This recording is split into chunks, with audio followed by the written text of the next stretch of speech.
Des relations toxiques, des victoires historiques, des tubes et Chris Brown. Un cocktail assez explosif pour la carrière mouvementée de Jordin Sparks. Lorsque Noel Jordin, sans mauvais jeu de mots, a brisé le sceau de la 6e saison d'American Idol, elle a fait ce que personne d'autre n'avait fait avant de devenir la plus jeune gagnante de l'histoire d'American Idol. My world is a better place because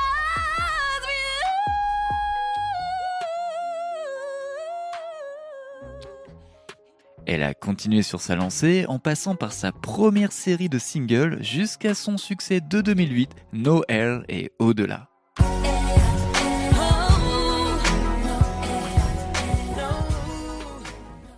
Au moment de la sortie de son deuxième album, Battlefield, la carrière de Sparks a pris un virage, si bien qu'elle et sa personnalité pétillante ont disparu sous nos yeux, laissant beaucoup de gens se demander qu'est-ce qui s'est passé avec elle.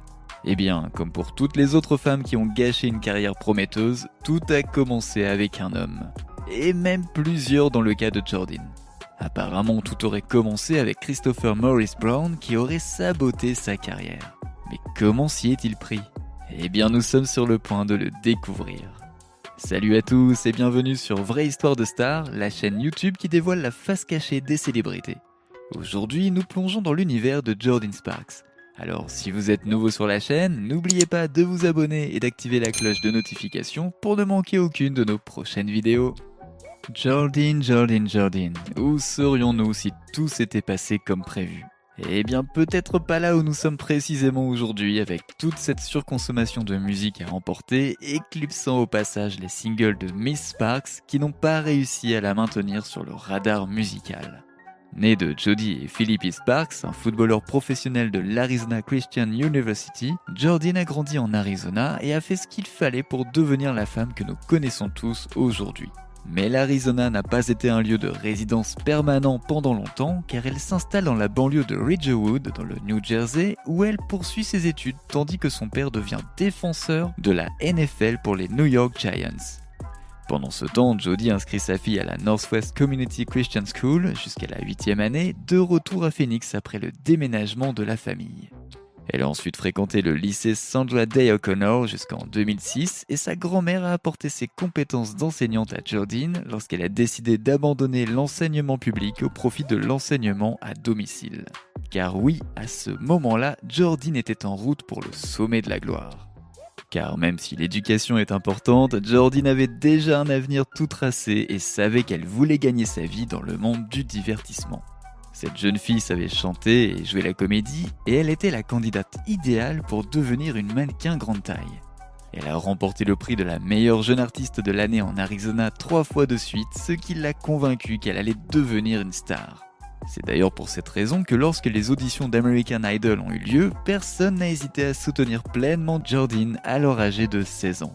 Mais avant les oui, les non, les billets d'or et Simon Cowell qui disait sans enthousiasme à tous les autres candidats « c'est un non pour moi », Jordin avait déjà conquis le cœur de tout le monde. Elle a ensuite chanté l'hymne national lors d'événements sportifs locaux, puis a participé et gagné une pléthore de concours de talent, de spectacles et de tout ce qui s'ensuit.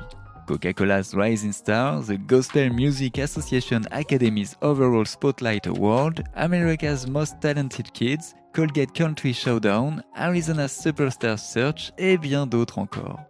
La recherche de talent n'était pas la seule chose qui préparait Jordin à sa future carrière.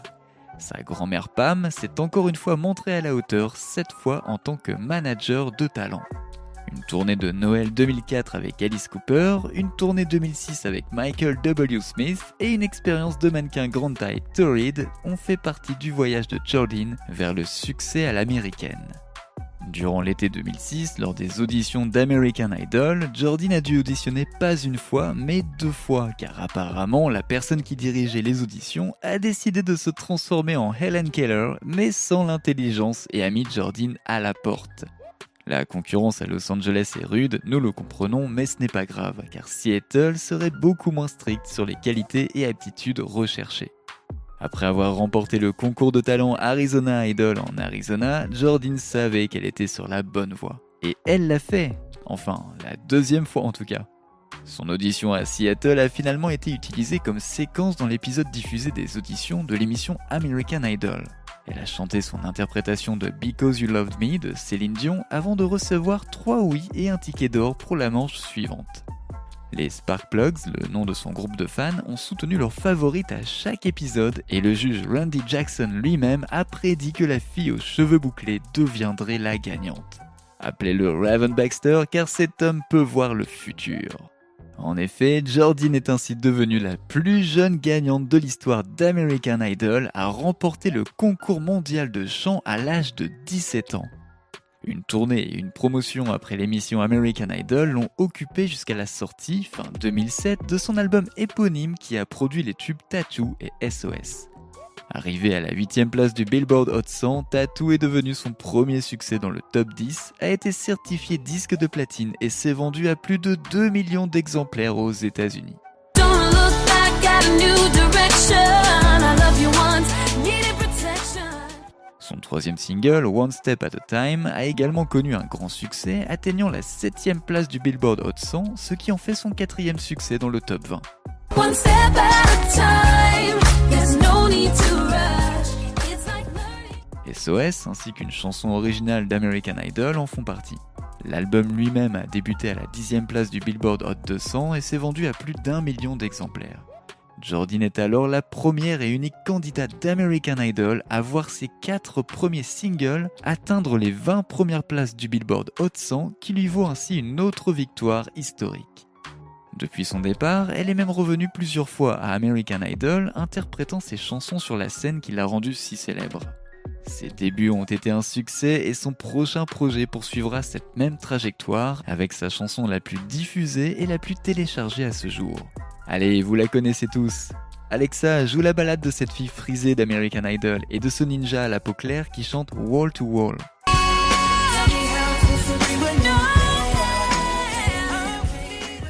No Air nous a fait perdre notre souffle à sa sortie et a occupé les fans de karaoké pendant des années.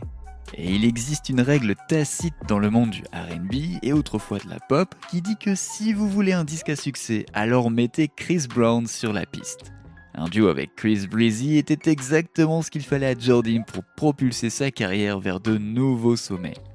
Après avoir montré de l'intérêt pour le disque, Jordyn a mis la main sur la ballade avant tout le monde, l'a scellée et a fait appel à Chris pour la vendre.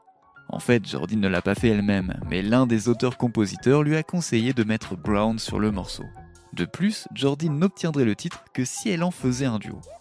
La chanson s'est ainsi classée à la 3e place du Billboard Hot 100, devenant le single le plus vendu à ce jour par Jordyn, avec plus de 3 millions d'exemplaires vendus, ce qui fait d'elle la première candidate d'American Idol à atteindre la barre des 3 millions d'exemplaires, une autre victoire historique.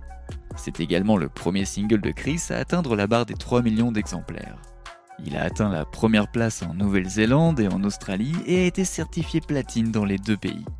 L'histoire d'amour désespérée entre Sparks et Brown dans le clip de No Air était le court-métrage parfait pour définir les années 2000. Le fait de s'allonger contre une vitre embuée et d'y dessiner un cœur ajoute ce petit plus qui fait que les spectateurs ressentent vraiment les paroles romantiques du morceau. Le morceau est entendu partout, dans les publicités, les bandes sonores des émissions télévisées et même dans les centres commerciaux animés de certains des sites les plus nostalgiques de l'époque comme Zwinky. Les récompenses qui l'accompagnent sont tout aussi importantes. Nommé 2 fois et remportant le prix Favorite Combined First au 35e People's Choice Awards, la vidéo a remporté le prix Best Outbreak Video au Black Entertainment Television Awards 2008, a été nommée pour le prix Best Female Video au MTV Video Music Awards de cette année-là, a été reprise par un tas d'autres artistes et a même été nommée pour un Grammy dans la catégorie Best Pop Collaboration. Malgré tous ces honneurs et le fait que le monde entier se demande comment il est censé respirer avec No Air, la musique de Jordyn est au point mort et finit par disparaître sans crier gare. Petit à petit, le temps passé sous les feux de la rampe a diminué et bientôt le nom de Jordyn a cessé de figurer sur la liste des icônes cultes. Au moment de la sortie de son 2e album studio Battlefield, Jordyn Sparks s'est calmée. Sa chanson du même nom a fait le buzz, mais n'a pas fait autant de bruit que ses précédents singles.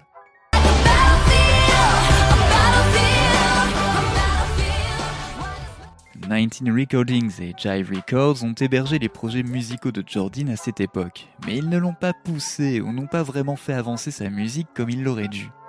Cela est probablement dû à la fusion des deux labels avec d'autres labels notables comme Artist et LA Face pour devenir RCA Records que nous connaissons tous aujourd'hui.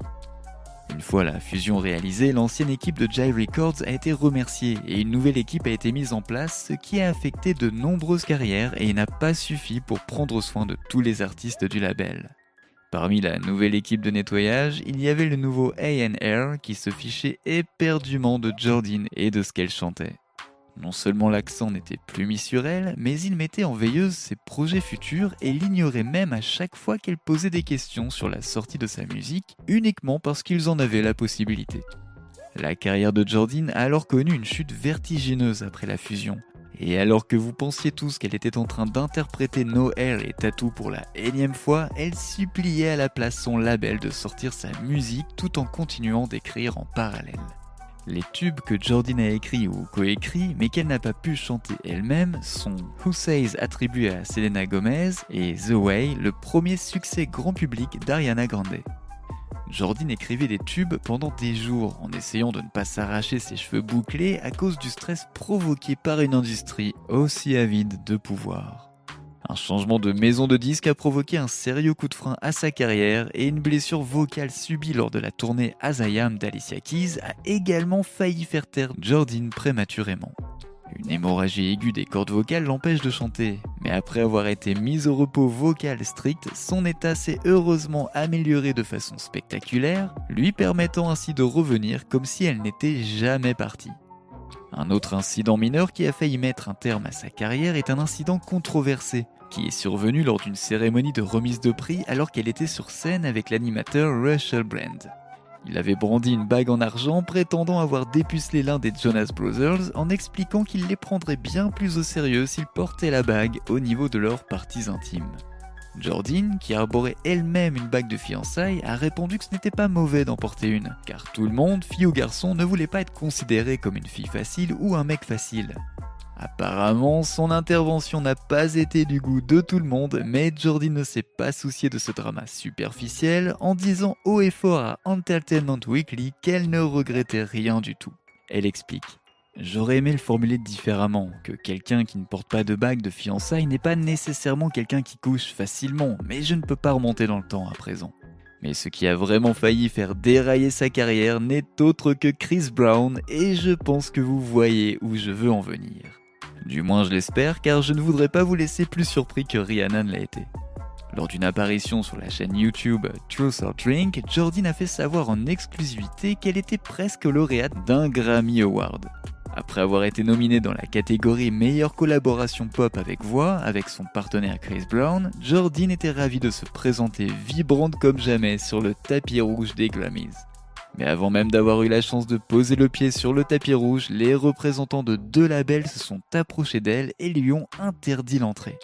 Jordin est plus que confuse jusqu'à ce que les notifications soient rapidement envoyées sur les téléphones des participants et que Jordin sente des regards froids et désagréables se diriger vers elle de tous les côtés. L'expression mal à l'aise est un euphémisme à côté de ça. Et après avoir vérifié son téléphone, elle a compris pourquoi toute cette animosité secrète s'était manifestée. En effet, la nuit précédente, son partenaire du duo No Air avait agressé sa petite amie de l'époque, Rihanna, et la nouvelle s'était mise à circuler sur tous les blogs comme une traînée de poudre. Bien qu'il n'y ait aucune corrélation avec l'incident, les liens de Jordin avec Chris via leur chanson qui a été nominée pour un Grammy ont mis une cible sur son dos et elle pense que les actions de Chris ont conduit à ce qu'elle soit snobée de cette manière lors de la cérémonie de remise des prix. Mais ne vous méprenez pas, Jordin n'a jamais hésité à défendre son ami de longue date, même après toutes les accusations portées contre lui et son comportement très inquiétant. Elle n'en est peut-être pas la chef d'orchestre, mais elle se trouve bien à bord du train laissé Chris tranquille jusqu'à aujourd'hui. En fin de compte, le label de Jordin était un groupe de haters, d'elle, de sa musique et de tout ce qu'elle avait à offrir de créatif.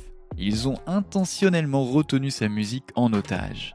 Ils l'ont même mise de côté et ont refusé de la mettre à la disposition du public, tout en lui reprochant de chercher d'autres débouchés créatifs entre-temps. RCA ne faisant rien pour pousser Jordyn sur le devant de la scène, elle a auditionné pour des rôles d'actrice et en a décroché plusieurs, dont celui de la comédie musicale de 2012, Sparkle, aux côtés de Whitney Houston. Inutile de dire que sa maison de disques n'était pas d'accord, lui disant carrément qu'elle n'était pas concentrée sur sa carrière, en ignorant les piles de musique qu'elle avait écrites au fil des années. Le problème, c'est que Jordyn était bel et bien concentrée sur sa carrière. Ils ont mis de côté tous ses projets, l'ont fait attendre, puis lorsqu'elle a cherché d'autres moyens de gagner de l'argent, ils ont fait semblant que c'était elle qui était à l'origine de la perte de vitesse de sa carrière. Jordyn n'était pas là pour les dramas, et elle est donc entrée dans le bureau avec son habituel caractère pétillant, disant à tous ceux qui s'y trouvaient de se tirer, littéralement. Mais avant cela, elle leur a imposé l'écoute des chansons qu'elle avait écrites, et c'est ce qu'ils ont fait. De toute évidence, sa plume était plus que solide, car rappelons qu'elle a coécrit le grand succès d'Ariana Grande et qu'elle a écrit des tubes pour de nombreux autres artistes. Ils lui ont donné leur approbation, lui ont dit que sa musique était incroyable, mais ils ont quand même refusé de la mettre sur le marché. Elle était littéralement coincée entre le marteau et l'enclume. Son label gérait mal sa carrière, mais refusait de la libérer de son contrat, car il ne voulait pas qu'un autre label profite de son talent. Et c'est dommage car Jordyn a fini par trouver une porte de sortie. Une bien plus petite, mais la sortie de sa musique et le contrôle créatif étaient bien plus importants pour elle. Elle a donc sorti un EP, By Felicia, inspiré de sa rupture avec Jason Derulo, avant de sortir son troisième album studio, Right Here, Right Now, sous le label Louder Than Life. Son heure était enfin arrivée et elle a fait tout ce qu'elle pouvait pour promouvoir sa nouvelle musique. Promo, interview, apparition et sortie de son premier single de retour, Double Back avec 2 Chainz, avec une apparition plus moderne et améliorée de Jordyn elle-même. You gotta let me know that you won't double tap that hoe. Mais en cours de route, des choses ont également été très mal gérées et tout s'est écroulé avec la faillite de sa maison de disques. Elle a ensuite sorti Red Sangria en 2020, vous savez c'est la chanson et le clip dont tout le monde disait qu'il ressemblait à une publicité Old Navy pour la rentrée des classes.